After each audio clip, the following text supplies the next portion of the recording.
Olá, povo abençoado! Nós estamos aqui para mais um episódio do nosso Café com Fé. Café para aquecer, fé para fortalecer, porque para Deus nada é impossível. Lucas, capítulo 1, versículo 37. Hoje eu tô com ela aqui, ela veio, ela voltou, gente! Eu tô com a honra de mais uma vez receber a minha amiga Ana Muniz. Ela que é uma mulher maravilhosa e a pedido de muitos, meu é lógico, né? Ela voltou para atender esse pedido e eu gostaria de começar esse papo perguntando para você, Ana, como que é ser cristã e terapeuta, trabalhar com a mente do ser humano. Eu gostaria que você falasse um pouco sobre isso com a gente. Primeiramente, que bom estar aqui novamente. Voltei para ficar. Eita, maravilha! Sempre que você me chamar, estarei aqui para te atender. É sempre muito bom conversar com você. Eu acredito que ser terapeuta e cristã é fantástico. Na verdade, eu amo o que eu faço, né? Eu amo cuidar da alma humana. Nós carregamos muitas feridas, muitas dores, muitas questões, que eu falo que no final do dia, quem deita cura nessa ferida é Deus. Então eu acredito que ser terapeuta cristã é isso, é você acessar a alma humana, tocar na alma humana, mas sabendo que no final do dia, quando aquela pessoa deitar a cabeça no travesseiro, entre ela e Deus.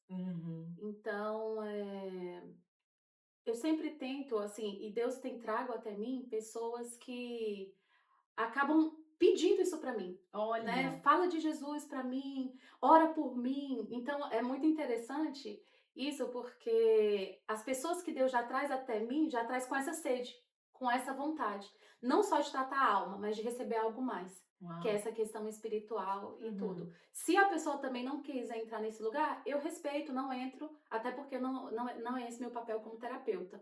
Mas se a pessoa me dá a liberdade, ela deseja isso, eu acabo sempre falando, porque Cristo é o que eu vivo. Então, acabei de bater a mão aqui. Cristo é o que eu vivo. Então, eu acredito que isso transparece no que eu falo. Né? Não tem como separar a Ana de Cristo. Sim. Não existe a Ana terapeuta sem Jesus Cristo. Não existe isso. Cristo é o que eu sou, é o que habita em mim. Então acaba saindo Cristo nas minhas palavras, acaba saindo Cristo nas minhas emoções. Cristo está presente nos meus atendimentos. Eu acho que é bem por aí que vai. Ana, eu queria te perguntar, existe uma preparação quando você vai fazer um atendimento, no ponto de vista, assim, psíquico mesmo? Você se prepara antes, ou você só vai, escuta a pessoa e depois você entra para aconselhar e fazer todo o processo de ajuda, né? O terapeuta em si, o psicanalista, o psicólogo, que seja, todas as pessoas que trabalham com a alma humana, com a mente humana, ele precisa ser cuidado também. Então, eu acho que todo o preparo do terapeuta começa com a consciência de que ele precisa se cuidar primeiro. Ele precisa viver esse processo de autoconhecimento. E eu acho que começa por aí. Então, e quando eu trato alguém, eu deixo lá. Né? O atendimento ele não me acompanha durante o dia. Eu desligo, eu tô ali como terapeuta escutando a história da pessoa. Quando eu sair dali, eu tô vivendo a minha vida, eu tô sendo eu tô sendo a Ana, tô vivendo meu dia a dia dentro da minha casa, da minha família. E eu acho que a principal preparação é essa. É eu me cuidar emocionalmente. É fazer terapia também. O terapeuta faz terapia. O terapeuta, não se esqueçam disso, gente. Os terapeutas são pessoas humanas, sofrem dores, angústias como todo ser humano. Então, eu preciso me cuidar nesse sentido. Eu também tenho as minhas dores, as minhas angústias, eu também tenho as minhas dificuldades, e dentro disso, o cuidado que eu tomo é esse, de me curar, de passar pelos meus processos, de ter as minhas vivências, os meus tratamentos particulares, né? Para não levar isso para o setting terapêutico. O cuidado que o terapeuta precisa ter é da contra-transferência, né? Que a gente chama dentro da psicanálise, é quando a gente se identifica com a história do paciente, a gente acaba se envolvendo. Então, para que isso não aconteça, eu preciso estar curada e tratada das minhas questões, da minha problemática, das questões da minha alma. Então, quando eu entro no set terapêutico, não posso me deixar envolver por aquelas questões que estão ali. Então, eu fiz essa pergunta exatamente por isso, porque olhando de fora, muitas vezes as pessoas devem pensar que o terapeuta é perfeito, que ele vive uma Aham. vida perfeita, que ele não tem dores, que ele já alcançou a maioridade Sim, mental, vamos dizer sim. assim. Mas a gente sabe, né, que é um ser humano ajudando o outro ser humano, né? Exatamente. Por isso que eu quis fazer essa pergunta, porque muitas vezes você olha e as pessoas querem apontar o profissional como um ser magnífico, um ser Uhum. autoritário, um ser que já tá perfeito. É. Eu acredito que dentro do inconsciente coletivo já existe isso no imaginário popular, que o terapeuta é aquela imagem da perfeição, né? E de alguma maneira, os terapeutas eles se vestem dessa máscara. Uhum. E só Tentar que a gente passar aquela tenta força, né? Aquela. exatamente, exatamente. Eu acho que isso está muito dentro dessa fantasia, né, do outro ser superior a mim, do outro ser melhor do que eu. Uhum. E logicamente as pessoas não querem, talvez, buscar ajuda numa pessoa que ela vê que talvez seja menor que ela. Sim, Então essa troca do imaginário coletivo e do imaginário dos terapeutas existe ali. é verdade. Então, o que que acontece? Nós não somos super pessoas, né? Poderosos, Super uhum. pessoas super poderosas. Nós somos pessoas humanas e que decidimos por vocação ou até mesmo por escolha tratar do outro. Isso não significa que a gente já esteja totalmente curado nesse lugar, não significa que a gente não tenha os nossos processos para vencer. Nós estamos nos curando, nós estamos nos aprimorando e nós estamos no processo. Como eu disse para você anteriormente, enquanto nós conversávamos ali, possa ser que as águas estejam um pouco mais altas para nós, porque quando você decide entrar nesse processo de autoconhecimento, você vai, é como uma montanha. Eu sempre exemplifico como uma montanha. Tem gente que está aqui na base da montanha, tem pessoas que estão pela metade, tem pessoas que estão mais altos, e Uhum. nós somos esses escaladores, Sim. né? Que nós estamos escalando a montanha. Uau. E não significa que a gente já chegou no topo, Sim. né? Se a gente parar para pensar de um ponto de vista bíblico, né? Uhum. A palavra de Deus que fala que nós vamos nos aprimorando até que se chegue o dia perfeito. E é nesse processo, né? Nós estamos vivendo esse processo. Uhum. Alguns podem estar mais avançados, outros podem estar menos avançados nesse processo, mas não significa que nós somos bons e estamos prontos. Só significa que nós estamos caminhando, talvez mais conscientes. Sim. Eu gosto muito de conversar com você, Ana, porque eu sempre vejo em você esse desejo de não passar para o outro Uhum. que você já está pronta, Aham. né? E essa é uma intenção também minha. Eu sempre tento mostrar para as pessoas ao meu redor que eu não sou isso tudo, Yeah. né? Muitas vezes você também deve ouvir isso, como muitas pessoas devem ouvir. Ah, eu me espelho em você. Ah, Uhum. eu acho. Nossa, quando eu crescer eu quero ser igual a você. Aham. Eu acho lindo isso, né? É uma forma Uhum. da pessoa também te enxergar como ser humano, né? Mesmo sabendo as suas mazelas. Uhum. Mas é um ponto perigoso, né, Ana, de se estar, porque às vezes as pessoas olham pra gente e acham que estamos já prontos, Uhum. perfeitos e adornados. E Sim, não, né? Nós estamos em processo, estamos lutando para melhorar como ser humano, como sim, cristão, como mulher, sim. né? Como Em todos mãe, os como filha, aspectos, né. em todas as áreas da nossa vida. Uhum. Temos as nossas mazelas também, Sim. né? É um perigo quando alguém seja lá em qual âmbito for, que a gente vê muito por aí, Uhum. né? Talvez a pessoa tá num cargo mais elevado no trabalho, ou trabalha mais tempo numa empresa, ou é cristão por mais tempo, de achar que já tá assim, de se colocar como imbatível, como um super-herói, super-heroína, e é aí que mora o perigo, Sim. né, É um Ana? lugar muito perigoso, né, a vaidade, o ego. Então, é um lugar de perigo. Sim. Então, nós temos que tomar muito cuidado com isso. Nós temos que realmente fazer sempre esse exame de consciência, de sabermos que nós somos pó, Uhum. que a palavra de Deus nos ensina que maior é aquele que serve. Então, se eu entendo que eu estou sempre a serviço, eu evito de entrar nesse lugar vaidoso. É. Eu evito, eu submeto o meu ego ao que é mais elevado. Sim. Então, é uma mortificação mesmo da nossa carne, do nosso ego. Entender o que que é o orgulho e o ego em si. É uma necessidade de se sentir importante. Então, quando eu crucifico essa necessidade de ter importância, de me sentir importante, é quando eu coloco essa toalha na cintura, pego uma bacia de água e começo a servir. Então, se eu tenho essa consciência que eu estou sempre a serviço do outro, eu coloco o outro maior do que a mim, eu estou sempre nesse movimento, então eu estou sempre colocando submetendo ao meu ego aquilo que é mais elevado. Então, eu acho que é isso, é sempre fazer esse exercício de servir, de estar a serviço, porque foi isso que Cristo nos ensinou, né? E é isso que a gente tenta praticar em tudo, em todo o nosso caminhar, estar sempre a serviço. É interessante falar sobre isso, porque muitas vezes a gente vai ser inserido em lugares ao qual você vai ser colocado à prova isso, Sim. né? E eu vejo isso como um nível até, assim, de maturidade, né, Ana? Maturidade, maturidade. né, é uma mente, assim, transformada Sim. em olhar para o outro e entender que você não é mais do que Exato. aquele outro. Exato. Pelo contrário, você tem que entender que você pode ter passado por aquele processo Sim. de transformação, de amadurecimento, mas que existem outras áreas da sua vida que são estão nesse processo. debilitadas. processo. Eu reconheço isso, né? Que existem muitas áreas da minha vida que eu estou bem debilitada. E é por isso mesmo que eu disse anteriormente que o terapeuta, ele precisa estar em terapia. É claro que existem muitos processos vencidos, existe. Existe um nível de consciência que foi conquistado através de um processo de autoconhecimento? Existe. Mas não significa que eu já sou especialista, que eu me esmerei tanto nisso que eu não precise mais. Porque enquanto eu estiver nessa terra, nós vamos estar precisando desse processo.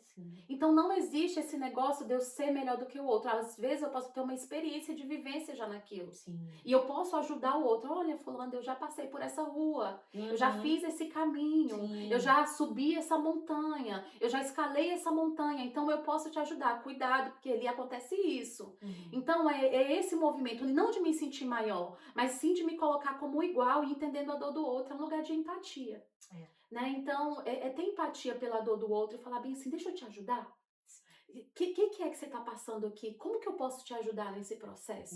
Então, eu olho muito desse lugar. Porque eu enxergo muito dessa perspectiva. Nossa, às vezes eu estou vendo uma situação e eu falo, nossa, eu já passei por ali. Se fulano me procurar, eu vou poder ajudá-lo naquilo ali. Porque eu já passei por aquilo ali. E eu não olho assim, nossa, fulano tá fazendo aquilo. Nossa, agora eu já tô... Não. Eu olho com um olhar de misericórdia e falo assim, nossa, talvez se fulano me procura, eu conheço aquela dor. Passei por ali, né? Eu sei a dor da alma daquela criatura. Meu Deus, me procura, pelo amor de Deus. Que tal eu tenho a solução, Jesus Cristo, não eu. Eu não sou a solução. E aí eu vejo, agora voltando para um lado mais psicanalítico e terapêutico, é que a psicanálise é essa ferramenta. Entende? Uau. E aí eu olho para a dor da pessoa e falo assim, nossa, eu tenho a ferramenta que vai esmiuçar. Eu tenho o bisturi que vai abrir essa ferida. Uau. Eu sei, I know o que essa pessoa está passando. Eu tenho noção do que está acontecendo dentro da alma dela. E eu olho com esse olhar e eu me coloco no lugar de empata. Eu sinto, eu me coloco no lugar daquela pessoa. E eu penso assim, nossa, fulano deve estar sofrendo tanto com isso. Eu poderia ajudá-lo. Mas assim, também não sou invasiva, tá, Lulu? As pessoas pensam que talvez o terapeuta esteja o tempo todo analisando o outro. Essa é uma coisa que precisa ser desmistificada. Porque realmente, né, quando você está de frente para uma pessoa que ela é profissional em uma área tão perplexa, tão vasta que é a nossa mente, automaticamente a gente pensa que a pessoa está te analisando, que você não vai poder ser você, que você não vai poder compartilhar as suas mazelas, porque tem coisas que às vezes a gente quer compartilhar com alguém. Eu sou sua amiga, eu posso até te perguntar isso, né? Você sente que eu tô te analisando o tempo todo? Não, engraçado que não, porque é tão natural que às vezes eu até me esqueço que você é terapeuta. Porque eu vejo mais a Ana amiga, a Ana cristã, a Ana que vai ter algo bom e que vai muitas vezes tirar aquele peso que eu estou sentindo nas nossas conversas. É o que eu sinto. Eu sinto total e completa confiança. Eu acho que uma das maiores, o que me fez ir pra terapia é ter essa consciência que eu tenho a ser escutativa, né? Tem mesmo. Eu sei escutar. E não é algo que eu aprendi dentro da terapia. É algo da minha essência. Eu aprendi a escutar durante a minha vida. Eu já nasci assim, eu já nasci terapeuta. Eu já nasci uma ouvinte. Então eu acho que isso acaba. Esses dias eu fui fazer minha unha, foi muito interessante isso que aconteceu. E aí eu tinha ido numa nova manicure, eu fui fazer a unha, ai, fulano falou que você é terapeuta. E aí tá, 2 horas se passaram, 2 horas depois ela virou assim pra mim. Vocês terapeuta tem alguma coisa muito diferente em vocês, porque tem 2 horas que eu tô aqui, eu já te contei minha vida inteira. Eu falei assim, não, sabe o que é isso? É empatia, essa escuta ativa que os terapeutas têm. É deixar o outro confortável. Deixar o outro confortável. Então ela se sentiu confortável, ela me contou a vida dela inteira em 2 horas que ela tava fazendo minha unha. Ela me contou toda a vida dela. E eu falei assim, não, você pode ficar tranquila, tá seguro aqui, né? Tá guardado o teu segredo, não precisa se preocupar. E ela saiu dali tão radiante, tão aliviada. Tirou o peso. Ela encontrou esse lugar confortável. E olha, não era um atendimento terapêutico, tá? Porque eu tava fazendo a minha unha. E eu só fiquei ouvindo. Muitas vezes eu percebo, Ana, já que você tocou nesse assunto do ouvir, é que muitas vezes, inclusive acontece comigo, que eu não quero muitas vezes a opinião. Eu quero desabafar. Exato. E eu vejo muito isso, que às vezes você tá querendo desabafar e o outro tá pronto com uma resposta. Até comigo acontece. Às vezes a pessoa tá desabafando comigo e agora eu aprendi uma coisa. Às vezes, quando uma pessoa me conta, derrama o balde, né? Conta tudo. No final eu pergunto pra ela, você só queria desabafar? Por quê? Porque eu entrei nesse lugar. Sim. Porque muitas vezes eu, Loiana, só quero desabafar. Sim. Eu só quero tirar aquele peso, aquela coisa que que eu preciso soltar pra alguém. Sim. E isso acontece muito com a Nath. Porque a Nath, eu já falei com ela, Nath, você nasceu pra ser terapeuta. Porque a Nath, ela é ouvinte. Demais. E aí no final de tudo ela fala, mãe, você quer que eu fale alguma coisa? Eu falo, Nath, pode falar. Às vezes eu falo, não, eu só queria desabafar minha filha, eu não tinha ninguém pra falar. E eu sei que em você eu posso confiar. Então aí foi quando eu comecei a entender que muitas vezes isso passa comigo. Exato. Às vezes eu só quero desabafar, ou às vezes o outro só quer desabafar. Sim. E você entende esse lugar, né, Ana? Porque... que você só ouviu. É porque é um princípio, né, da terapia, é a escuta ativa, é você ter essa escuta. E na terapia, nós não somos terapeutas para dar opinião. Nós não damos opinião. Eu sou terapeuta porque eu estudei psicanálise, e a psicanálise é para você ajudar o seu cliente a se autoanalisar, a se auto-observar. Então, não estou ali para dar opinião. Eu estou ali para ouvi-lo, entendê-lo, compreendê-lo e fazê-lo chegar em algum lugar. Juntos. Então, não estou ali para opinar. Então, eu acho que... Não é nada pessoal. Não é pessoal. Eu não estou para opinar, não é minha opinião, não é o que eu acho. Eu não tenho que achar nada dentro do set terapêutico. Uau. Eu não tenho que achar. Né? Eu tenho que entender a dor daquela pessoa, compreender, tentar enxergar do ponto de vista dela e tentar fazer com que chegamos a algum lugar. Sim. Né? E na verdade, eu não posso dar... eu acho que você tem... Não acho nada. Eu não tenho esse lugar dentro da terapia. Eu não tenho que achar nada. Você vê que quando eu tô conversando com você, até mesmo como amiga, eu não falo assim, Lola, eu acho que você... Não, eu não acho nada. Eu posso falar assim, você já pensou talvez em fazer dessa forma? O achismo do terapeuta é esse. É você... voltar pro outro, exato, né? É você sugerir, talvez, com que ele mude o ponto de vista dele. Você já tentou olhar de outra perspectiva? Você já tentou olhar desse ângulo, desse outro ângulo? Mas não vou falar, eu acho que você deve. Não existe isso. Então, eu acho que as pessoas também sentem falta disso, né? Sim. De você não entrar nesse lugar, eu acho que você deve. Não. Sim. Deixa a pessoa concluir. Né? É interessante. Deixa a pessoa concluir. Eu gosto muito da forma que Jesus ensinava. Porque ele ensina por parábolas. E eu tô sempre contando historinhas. Porque eu acho que é a forma que o ser humano ele consegue compreender sem que você tenha que dizer que ele tenha que fazer aquilo. Então, é um subterfúgio que eu acabo usando muito dentro do setting terapêutico, é contar histórias. Então, acaba que dentro daquilo que o cliente está me trazendo, eu vou contar uma história. Existia um gato numa árvore e esse gato queria descer da árvore. Uma pessoa apareceu para tirá-lo da árvore, mas ele se negou. Aí a pessoa, nossa, eu sou esse gato. Olha... É interessante, né? Porque muitas vezes a gente não consegue entender que a história que está sendo contada é a nossa. Exato. Então, o que eu faço para o paciente, para o cliente? entender? Eu conto histórias. Então eu faço muito isso dentro do set terapêutico, né?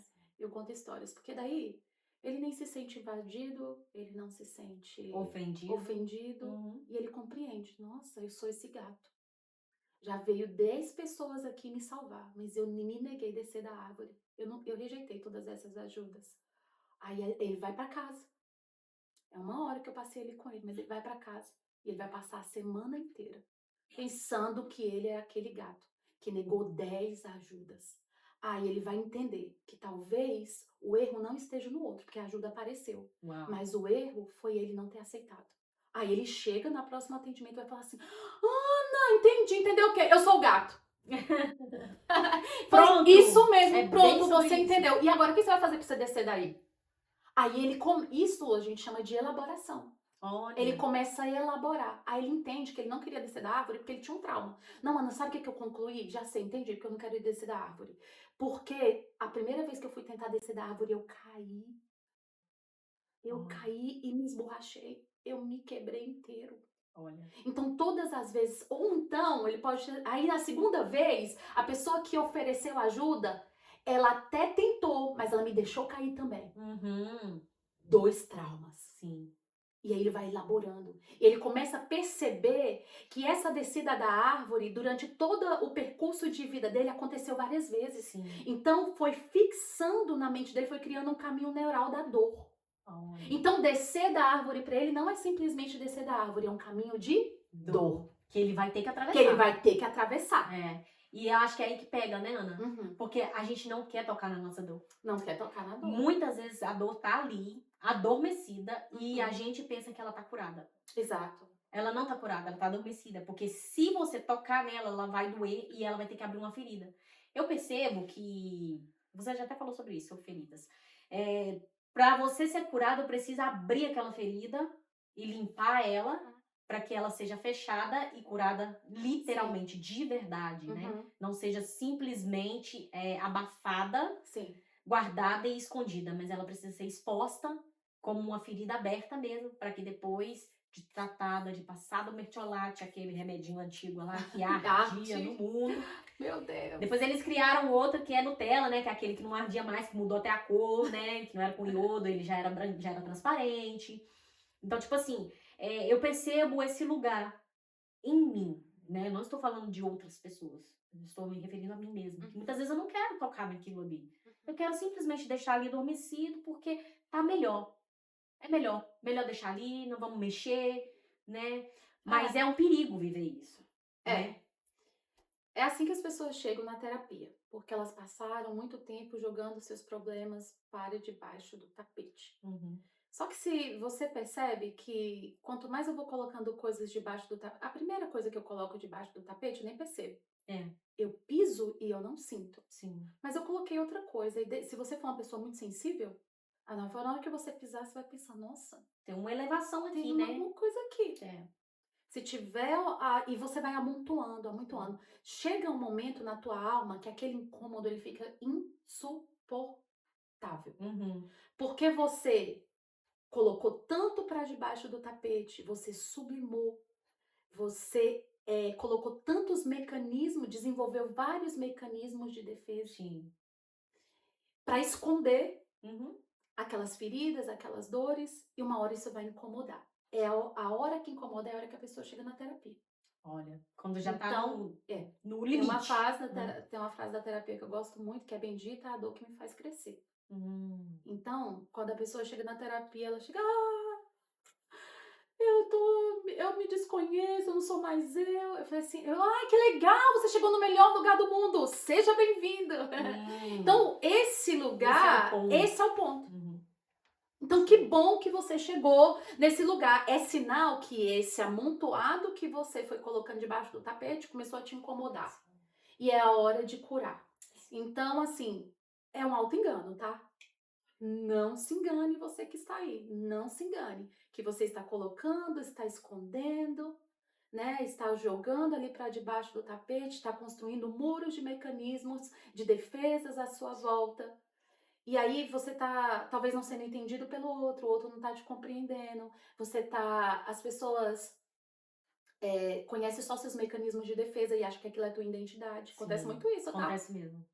Acontece muito isso, da pessoa olhar pra você e falar assim, nossa, e você falar assim, não, isso não sou eu.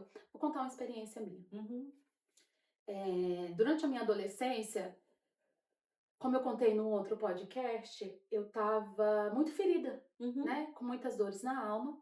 E por conta disso eu me tornei muito respondona. Eu era brava. Eu era muito brava. Só que no fundo da minha alma eu sabia que aquela não era eu, no fundo da minha alma era doce. Ou seja, o que estava falando era a minha essência ou a minha dor? Olha. A dor. A dor. Então as pessoas estavam conhecendo uma Ana que não era a Ana verdadeira, que era só a minha dor falando. Era só os meus traumas falando. Era só os problemas da minha alma falando. E nós chegamos assim na terapia, nós chegamos assim na vida adulta. Nós chegamos na vida adulta como é uma frase que eu uso, né? É um pensar meu, uma fraude. Nós chegamos numa versão nossa que não é verdadeira. É uma versão falsa.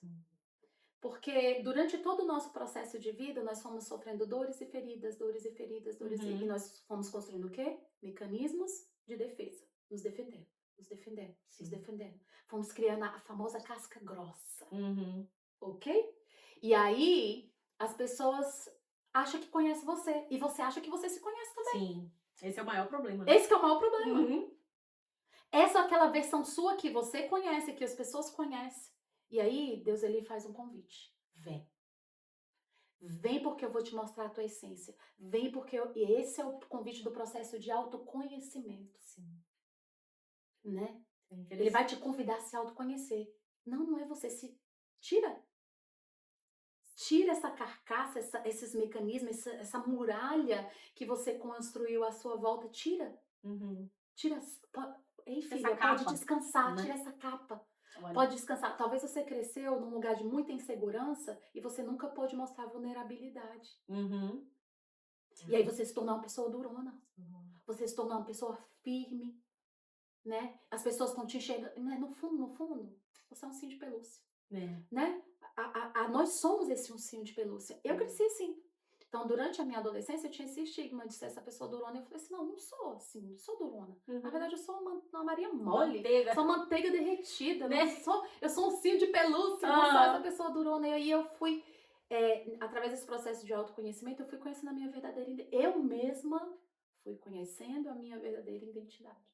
É interessante porque tem pessoas que passam uma vida inteira, né, nessa fraude.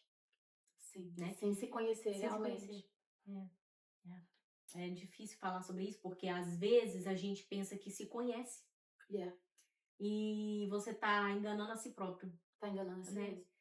E quando o Senhor começa a mexer na gente, que é quando você realmente começa a se enxergar, é quando você pensa, quando você vê que você não é nada daquilo. Que você criou meio que algo para esconder quem de verdade você é. A gente cria para sobreviver aquilo que a vida vai nos proporcionando, sim, né? Muitos de nós não viemos de lares saudáveis. Sim. Então essas dores, elas começam muito cedo, né? Ali na nossa primeira constituição social, que é a família.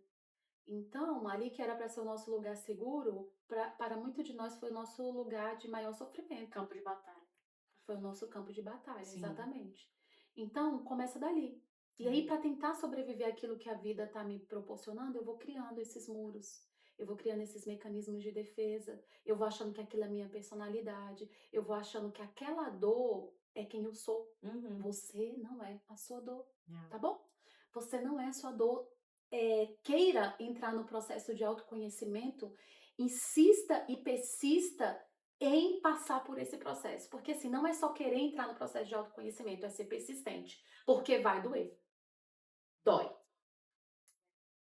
Dói mudar a nossa consciência, dói mudar os nossos hábitos, dói ser consciente de tirar a sujeira de debaixo do tapete. Isso dói. Você realizar, meu Deus, eu tô desse jeito? Sim, estou. Então, isso é dolorido de ver. Isso é ruim de ver. Eu não quero me colocar nesse lugar, né? Mas é necessário. Se você quer ser uma pessoa diferente, se você quer ser uma pessoa madura, se você quer ser uma pessoa profunda em Deus, Deixe as suas máscaras cair. Sim. Deixe os seus mecanismos de defesa caírem por terra. Porque Deus, ele tem cura para esse lugar. Queira entrar nesse processo de autoconhecimento, nesse processo de autotransformação, nesse processo de mudança de mente. O que a palavra de Deus diz? Mas transformai-vos pela renovação da vossa mente, do vosso entendimento. Paulo diz isso. Ele passou por esse processo de transformação. Paulo, até a sua vida adulta, ele achava que ele era uma pessoa. Até ele ficar cego e Deus mostrar a verdade para ele. Mas primeiro ele teve que passar por esse processo. Sim. E é um processo dolorido. É um processo de sofrimento. Foi sofrido para ele ficar sem enxergar. Mas só a partir de então é que ele consegue realmente se ver. Ele não enxergou fisicamente durante um tempo, sim, mas ele conseguiu se enxergar. Espiritualmente. Ele conseguiu se ver. Ele perdeu a visão de fora para olhar para dentro. Às vezes é necessário, né? Sim. A gente parar de olhar com os olhos físicos e começar a olhar com os olhos da alma. Né? É muito difícil estar nesse lugar, sim, mas não é impossível. Porque quando o Senhor mostra, realmente dói. Dói, mas é quando você tem um entendimento que aquilo ali que está sendo mostrado para você não é você. Não é você. Uhum. Aquilo ali é uma fraude. É uma mentira. Uhum. Que você mesmo muitas vezes criou. É o seu avatar, né? É o seu avatar. É aquele personagem que você criou, como eu disse, para você sobreviver o que a vida lhe propôs. Entendeu? Sim. Então você criou aquele personagem. Aquela mulher forte, aquela mulher guerreira, ou aquele que dá conta de tudo. Que dá conta de tudo. Ou aquele homem melindroso, chorão. Você se despersonificou. Você perdeu as suas características. Esse não é você. Essa não é você. É complicado porque quando você desperta para isso, você precisa fazer algo. Sim, é quando as pessoas vão para terapia. E muitas vezes, né, descobrir algo sobre você é algo que você fala, não sou isso, não. Não é possível que eu fiz isso, não é possível que eu vivi isso tanto tempo. Sim. Né? É libertador? Mas também é doloroso. Sim. Né? É doloroso no sentido de, meu Deus, como que eu pude ser assim? Como que eu pude fazer isso até agora? Como que eu pude viver dessa forma até hoje? É libertador. Sim. Mas é uma liberdade que muitas vezes você precisa fazer algo com ela. Você tá nas tuas mãos tomar o próximo passo. Sim. Todo o processo de autoconhecimento e de cura, ele vem carregado de muita culpa. Uhum. Por que eu passei tanto tempo assim? Meu Deus, como eu não vi isso antes? Por que eu me tornei o que eu me tornei? Por que não sei o que? E são tantos porquês, são tantos questionamentos. Sim. E eu quero até encorajar vocês a não olhar para isso com culpa, mas com responsabilidade. Uhum. Como você disse. E aí, quando você sai desse lugar de culpado e passa a se responsabilizar, você vai perguntar o que eu posso fazer para o passo. Isso agora. Exato. Para o passo seguinte, para o próximo passo que eu vou tomar. O que eu vou fazer para direcionar a minha vida para um novo. Uhum. Então, é sair do lugar de culpa e culpados, que você está sentindo culpado e culpando a todos, e entrar num lugar de responsabilidade. Ótimo, entendi. Só que isso tudo, a gente chama, mais uma vez vou dizendo, é um processo de elaboração. Você vai compreendendo, entendendo, ganhando ferramentas para lidar com aquilo durante o processo terapêutico. E aí você vai se reformulando para você se responsabilizar para viver essa vida que você merece ter. Essa vida verdadeira, na sua identidade verdadeira. Então é trocar culpa por responsabilidade, né? Eu vejo muito como uma libertação. É libertação. É algo libertador, né? É libertação. Porque tá num lugar onde você não foi chamado para estar, é como se você estivesse vivendo em uma prisão. Sim. Né? E quando você abre os olhos para isso, enxerga isso, você precisa sair, quebrar essas correntes, né? E eu entendo que não só ter um terapeuta ou alguém profissional, mas ter alguém que vai te ajudar, porque a gente não vive sozinho. É muito difícil você vencer sozinho, né? É muito difícil. É importante ter sempre alguém em quem você possa confiar de verdade, né?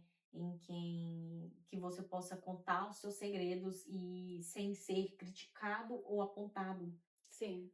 É aí que entra Jesus, na minha opinião. Porque muitas pessoas têm dificuldade de ver Deus, né, Jesus como um amigo que você pode contar, chorar, se lamentar e ele vai te responder. Uhum. Muitas vezes ele vai responder. Só que você tem que estar atento também para ouvir a resposta, Sim. né?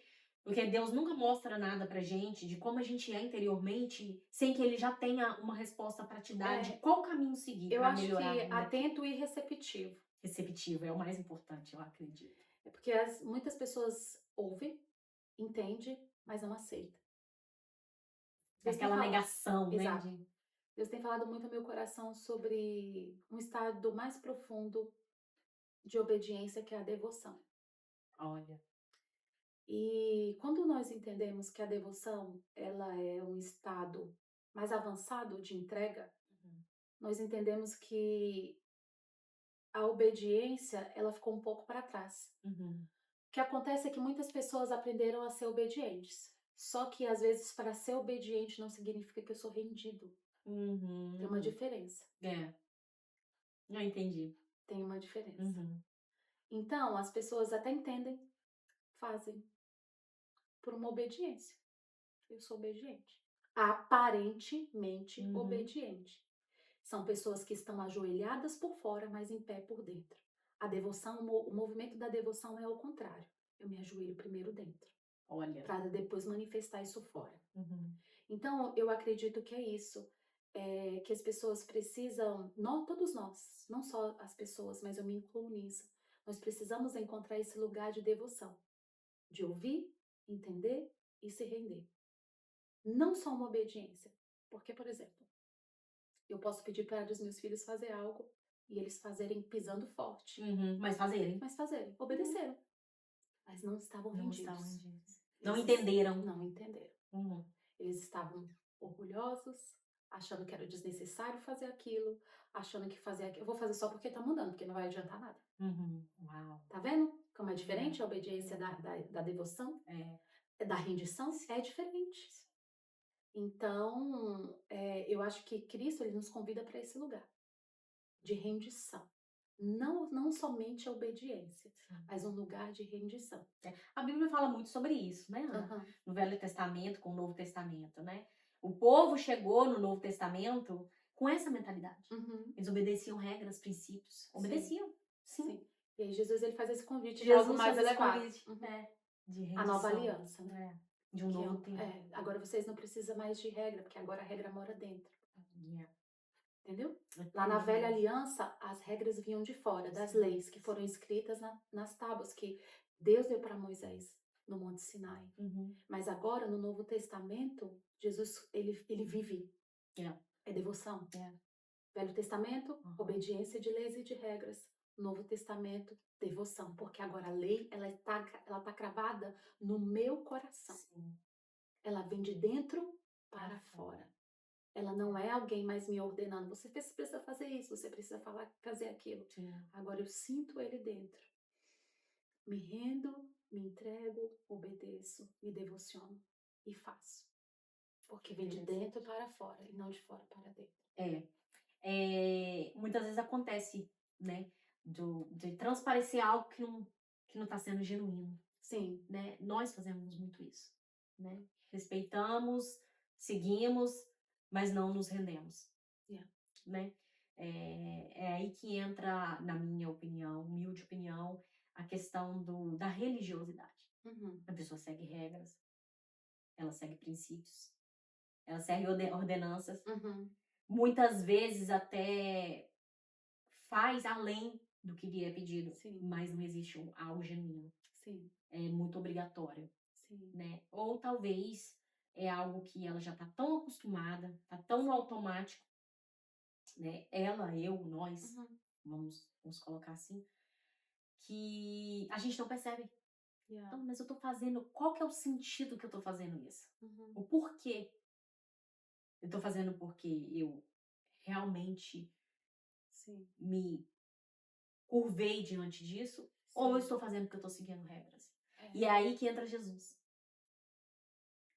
Porque se você não perguntar para ele e fizer sem perguntar e sem ouvir a resposta que ele tá te dando, Uhum. ele nem recebe.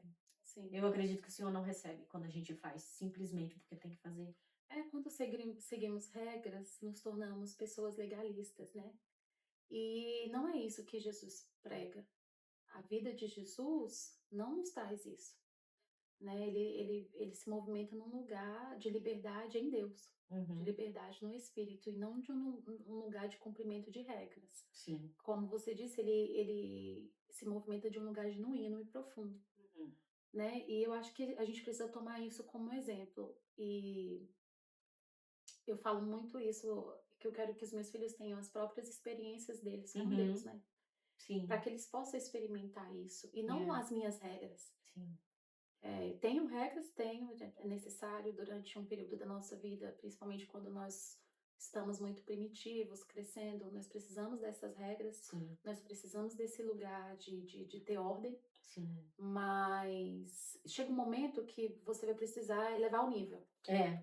né? Sim. E aí, para essa regra vir de dentro para fora e não de fora para dentro mais. É. E aí, quando você vai precisar ter suas próprias experiências com Deus, chegar nesse lugar, né, de se aprofundar em Deus e viver uma vida mais elevada, mais extraordinária, mais ordenada em si mesma, sabe? Sim. Ô, Ana, teve algum momento, assim, nessa sua transição de te aprofundar, né, na área neurológica, né, no psíquico das pessoas, ao qual você olhou e pensou algo do tipo, como é a mente do ser humano, Ah, sim. no quesito de o quão obscuro nós podemos ser dentro da nossa mente? Isso Sim, passou pela sua cabeça em algum momento? sim.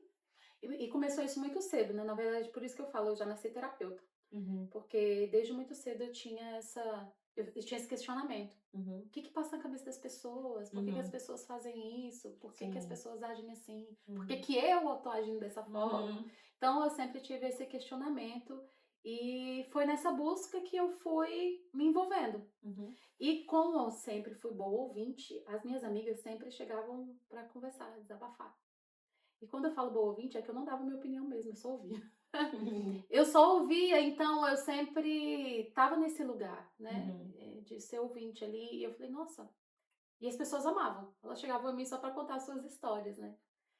E aí eu fui percebendo que realmente era um lugar que eu gostava de estar, Que legal. que era um lugar legal. É, que é pra poucos, né? É. É, porque muitas vezes a gente ouve, mas a gente quer também dar aquela retribuição, igual a gente já falou, né? Não quero mais estender sobre isso. Mas, Ana, é algo que me deixa, assim, bem curiosa, assim, às vezes, é acerca de como uma pessoa consegue estar nesse lugar que você está, já que nós somos feitos para interagir muitas vezes, né? É um bate volta, sabe? Tipo assim, Aham, ah, não, eu pergunto, mas eu também vou dar minha resposta, aham, né? Eu não sei se é por questão do temperamento, né? O meu temperamento é mais assim, esse uhum, de você fala e eu quero já logo dar alguma resposta. Eu tenho aprendido muito, uhum. né? Tô tentando mais ser mais ouvinte. Sim. É bem difícil para mim Uhum, ser ouvinte, porque por muitas vezes dá a impressão que eu não estou. Eu gosto de ouvir testemunhos e uhum. tudo mais, eu já falei sobre isso, que eu amo ouvir. Mas muitas vezes dá a Que entender, você às não vezes tá eu me sendo culpo que eu não tô atenciosa. dando atenção. Uhum, Era exatamente isso a palavra que eu ia usar. Porque eu quero ouvir, mas eu já logo, nossa, fala mais. aham, Se você eu quero meio que atropelo a pessoa, sabe? sim. Isso é ruim, porque depois que acaba a Você se conversa, sente mal. eu me sinto mal, porque às vezes eu deito e começo a pensar sobre aquilo e eu poderia ter ouvido um pouco mais, Uhum, sabe? Nossa, eu deveria ter ouvido um pouco mais, seria tão mais interessante ouvir ela do que eu logo dar minha opinião, uhum, né? É muito difícil estar nesse lugar, sim. para quem é falante como eu. Uhum. Eu gostaria que você deixasse, assim, tipo assim, uma dica, né? Pra mim, Loiana, tá, gente? E pra pessoas Ai, Deus. do meu tipo, né? Do Uhum, meu temperamento, de como fazer, como exercitar isso, né? Levar isso adiante, sabe? Porque é tão bom ouvir as pessoas, eu gosto. sim.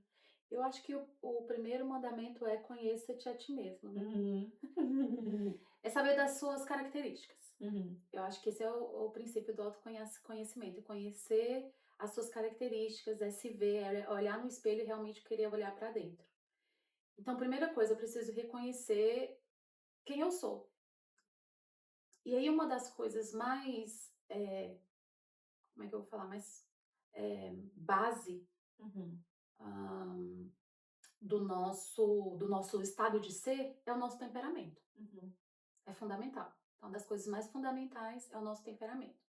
Então, a primeira coisa que você precisa observar é qual o seu temperamento. Aceitá-lo e poli-lo. Colocar ele submisso, né? Submeter ele. Exato, porque se eu não me conheço, eu acho que eu sou só uma pessoa falante. Sim. Entendeu? É verdade. E aí você não, existe um motivo por que você é assim. Sim. Existe um porquê você é assim.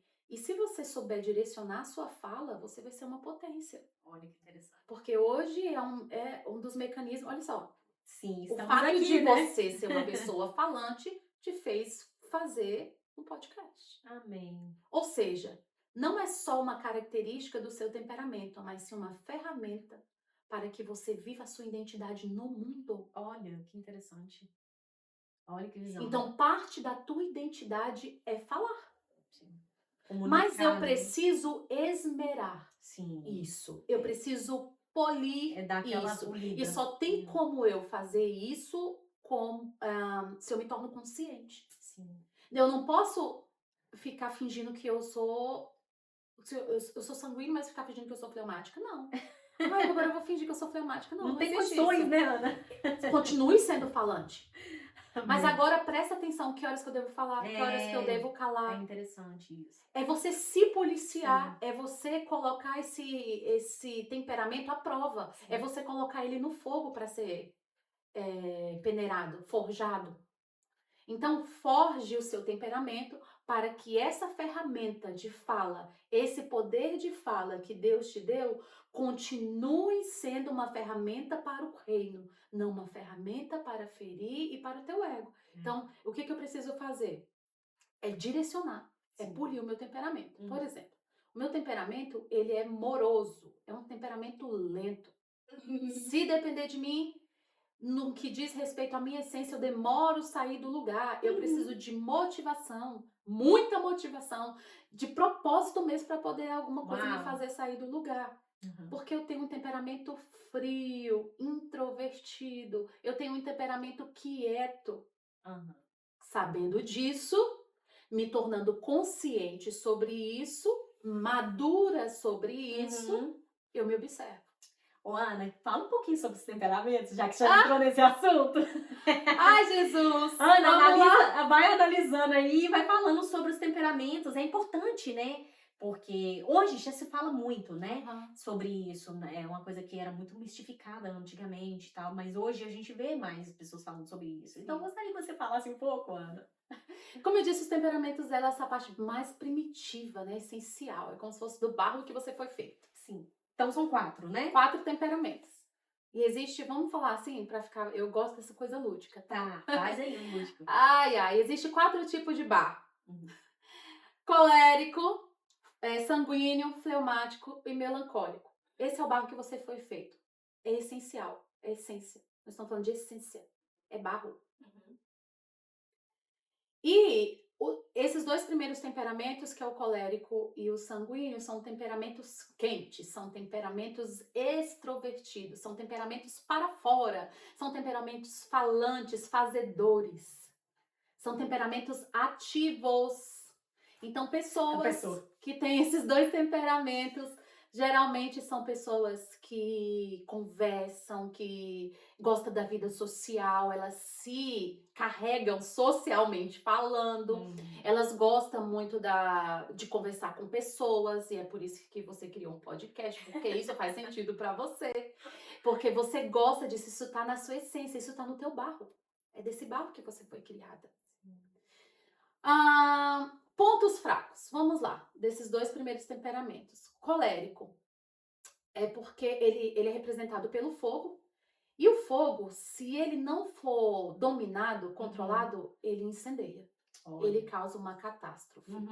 Ele causa uma problemática toda e ele destrói. E destrói numa velocidade, numa força. Você já viu casa pegando fogo aqui, né? Sim. Se transforma em Muito cinza rápido. num instante. Então, o que o colérico tem que tomar cuidado? Com esse ímpeto de tocar fogo em tudo. Olha. Porque ele é um temperamento que toma lá da cá. Uhum. Ele fala, ele já dá a resposta na hora. Ele é um temperamento resolutivo. Ele quer resolver o problema. Resolver o problema. E ele não vai se importar o que vai acontecer para resolver o problema. Porque o foco dele é resolver o problema. Sim. Ele tá focado no problema. Ele tá focado no problema. Se nesse percurso... Ele não tá focado no que tá acontecendo. Exato. Se no percurso de resolver o problema ele vai ter que atropelar 10, ele atropela. Entendeu? Forte, né? Então, essa é a parte que você precisa tratar no seu temperamento. Eu tô dando exemplos rápidos pra gente passar pelos temperamentos de forma breve. Sim. Mas o temperamento colérico é um temperamento que pra mim faz mais sentido porque ele tem tudo que o fleumático não tem. Sério? Ele é resolutivo, ele é rápido em resolver. O fleumático não, deixa pra amanhã, mas a gente fala. Mas a gente resolve isso. Depois, enquanto houver amanhã, o fleumático vai estar lá esperando pra fazer. E aí, eu acho que é um temperamento fantástico, porque ele é muito resolutivo. O que tem pra fazer será feito. Haja o que acontecer. Então, são ótimos líderes, são pessoas que delegam muito bem, são pessoas que são muito fazedoras, são pessoas que resolvem problemas.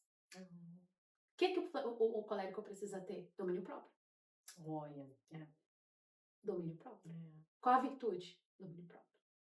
Ele precisa entrar nesse lugar. Que lindo, né? Como que vem o problema, mas vem a solução. A solução. Tá lá, tá na Bíblia. Domínio próprio. Deus é lindo. Virtude, fruto do Espírito Santo. Né? E aí, o outro temperamento, o sanguíneo. É um falador, né? Um falador. O sanguíneo, ele faz o lugar, ele é a festa do lugar. Se não tiver festa, ele faz a festa sozinho. Porque ele é a própria festa.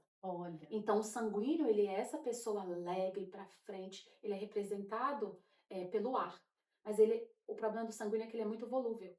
Ele é o ar, ele evapora, ele é rápido, entendeu? O problema do sanguíneo também é falar muito e falar demais, falar de forma atropelada, mas se ele controlar isso, ele é uma pessoa ótima para se ter por perto, porque é uma pessoa muito alegre, é uma pessoa das amizades, é a pessoa alegre, né, que faz o lugar. E aí tem os outros dois que são frios, que é o fleumático e o melancólico. E o fleumático sou eu, né, gente? Eu sou essa pessoa que tá sempre deixando pra amanhã. Amanhã a gente grava, Lolo. Depois a gente grava, eu que o diga antes de começar. Entendeu? E pra mim tá tudo bem, não tem problema nenhum deixar pra amanhã. Eu já sabendo disso, eu me forço. Antes eu fugia, não vou deixar pra amanhã, ficava lá pra amanhã mesmo, continuava deitado no mesmo lugar, fazendo a mesma coisa. Através desse processo de autoconhecimento, através do processo, quando a psicanálise ela entra na minha vida, ela entra trazendo consciência disso tudo. E aí eu me torno consciente disso. Opa, peraí, eu posso levantar daqui. Então, vamos levantar? Vambora, menina, que a vida tem que acontecer. E eu me proponho estar nesse lugar. E aí a qualidade do fleumático é que ele é diplomata, ele é um ouvinte, né? E por isso que eu falo, eu já nasci terapeuta, porque eu já sou ouvinte por natureza, da minha natureza, é do meu barro. Melancólicos, os melancólicos são as pessoas mais estáveis que você vai conhecer na sua vida, mais leais. Olha, que lindo. O muro baixo do melancólico são pessimistas. Olha. São pessimistas, são pessoas que tendem à tristeza, que tendem à depressão, são pessoas estáveis, são pessoas leais, são pessoas firmes nas suas convicções e são artistas. Olha. São artistas. Têm a tendência a ser artistas. São pessoas profundas. Profundas é representado pela terra. Quando você pisa na terra, fica como? A marca não fica? Fica. Tudo que você toca no melancólico, ele nunca mais vai esquecer. Uau. Ele vai ficar lá, gravo. Então, ele tem uma tendência a se ressentir muito. A ter um ressentimento muito ali guardado. Eu sei o que você fez no verão passado. Não esqueci. Nunca esquecerei. Jamais esquecerei. Olha só. Wow. Mas, e aí é isso. Você vai estudando os temperamentos e você vai vendo quais são os muros altos, os muros baixos. Ana, existe um temperamento melhor do que o outro? Não. Isso é óbvio. Somos corpo e assim bem ajustados. Nós somos um corpo. Eu preciso de você, você precisa de mim. E nós precisamos de Cristo até o fim. É desse jeito. É assim, você me completa. Olha só. Você me completa.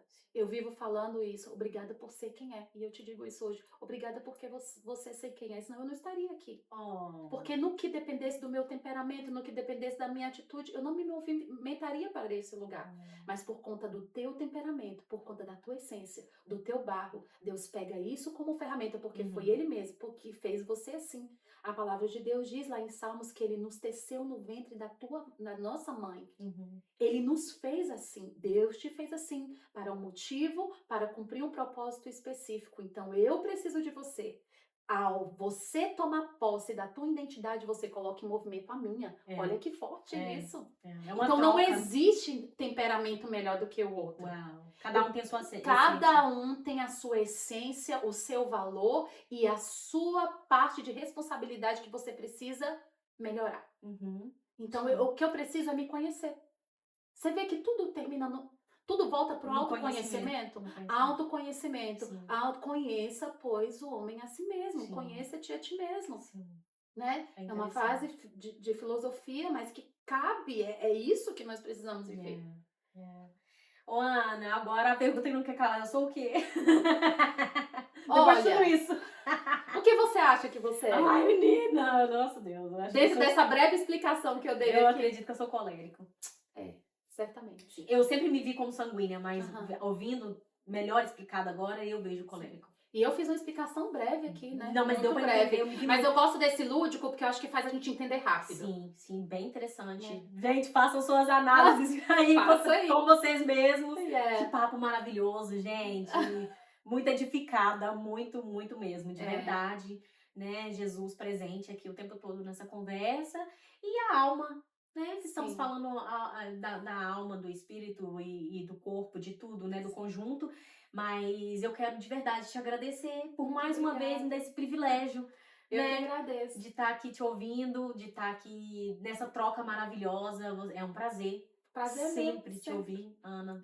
Você sabe, você mora no meu coração, né?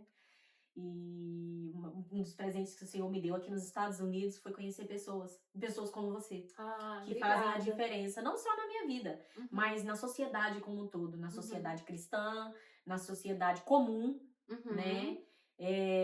No mundo como um todo. Eu quero de verdade te agradecer e dizer pra você que as portas estão sempre abertas, vai ter mais, com certeza. Eu não me canso de te ouvir. E eu tenho certeza que as pessoas que estão do outro lado também não. E te agradecer de verdade. Muito obrigada por ter estado aqui mais uma vez. Eu que agradeço, Lolo. Você é muito especial. Eu até pensei, né, da outra vez que eu vim, eu falei, gente, eu chamo Loiana ou eu chamo Lolo? Porque eu só sei te chamar de Lolo. Sim, e vai ficar Lolo, tá, gente? I'm sorry. Então eu te agradeço, Lolo. Você é muito especial. Eu creio que Deus nos apresenta pessoas, né? Ele une propósitos, né? E Deus nos uniu de alguma maneira muito extraordinária, muito linda. E eu sou muito grata a Deus por poder fazer parte da sua vida, ver o teu crescimento, meu Deus, ver o teu desenvolvimento, os teus processos que não foram fáceis, né? E ver você tomando posse da tua identidade é lindo. Amém. É maravilhoso. Amém. Eu te agradeço por me convidar, por fazer parte, né, desse momento tão lindo, de um agir de Deus tão extraordinário. Meu Deus. Né, de te fazer viver a totalidade de quem você é em Cristo. Amém. Então tome posse da tua identidade, do teu temperamento. Viva o teu temperamento com ousadia de um colérico. Meu Deus. Controle o fogo para não incendiar ninguém. Nossa, misericórdia. Mas é isso. E obrigada por ser esse fogo. Não falei pelo que o temperamento do feu mágico é representado. Pela água. Pela água. Uau. Pela água. E o feu mágico ele tem uma tendência a ficar parado. Sério? Então eu te agradeço por você, por você movimentar essa água parada da minha vida. Uau. Porque você, com o seu temperamento, com a tua essência, com desse barro que Deus te fez, te criou, você coloca o meu propósito em movimento, você coloca a minha água em movimento. Você faz para que uma água calma de um lago se torne uma onda de um oceano. Meu Deus, gente. Então, esse é o movimento, quando nós colocamos o nosso temperamento à disposição, em rendição, em devoção. Devocione o seu temperamento. Porque quando você faz isso, você pega uma água parada de um feu mágico e torna numa onda de um oceano. Então, eu te agradeço por fazer esse movimento de onda na minha vida, por esquentar o meu coração. Meu Deus. Né? Porque o fogo ele tem essa função de esquentar, de aquecer. E aqui nós provamos isso, né, de uma forma real, porque nós estamos nesse inverno, nessa neve. O que seria de nós? Sim. Se não fosse, o que seria da neve, da água, né, dessa água congelada, se não fosse o fogo para aquecer? Então, o teu temperamento, a tua essência, o fogo que arde dentro de você tem uma função. E Deus colocou nessa terra para cumprir um propósito, para incendiar muitas vidas. E eu creio que é isso, essa ferramenta, né, do podcast que Deus deu na sua mão. Eu creio que é isso que Ele está cumprindo. Teu poder de fala, o teu temperamento, a tua essência está aqui para cumprir esse desígnio e esse propósito de Deus para tua vida. Sem palavras, gente. Obrigada, Ana. Eu que agradeço. Eu espero que vocês que ficaram aqui até agora conosco compartilhem. Deixem seu like, deixem comentário, né? Distribuam para o máximo de pessoas que vocês conhecerem, todos os contatos, mesmo aquelas que você falar, nunca vai assistir, vai, em algum momento, talvez não hoje, talvez não amanhã, mas em algum momento essas pessoas vão ser tocadas sim, a assistirem os vídeos, porque não é sobre mim, não é sobre a Ana, mas é sobre Jesus. Amém. É sobre o reino de Deus estar sendo expandido por toda essa terra. E a internet é uma ferramenta que o Senhor nos deu. Né? Para ser levado o nome de Jesus grande. Ele não precisa de nós. Ele não precisa de nós. Mas Ele conta com aqueles que se dispõem. E nós estamos aqui, nos dispondo. Se disponha também, compartilhando, fazendo a sua parte. Eu quero te agradecer. Porque se não fosse vocês, esses vídeos nunca estariam, né, no YouTube. Eu quero agradecer a cada um de vocês. Muito obrigada pela sua companhia. Até o próximo episódio.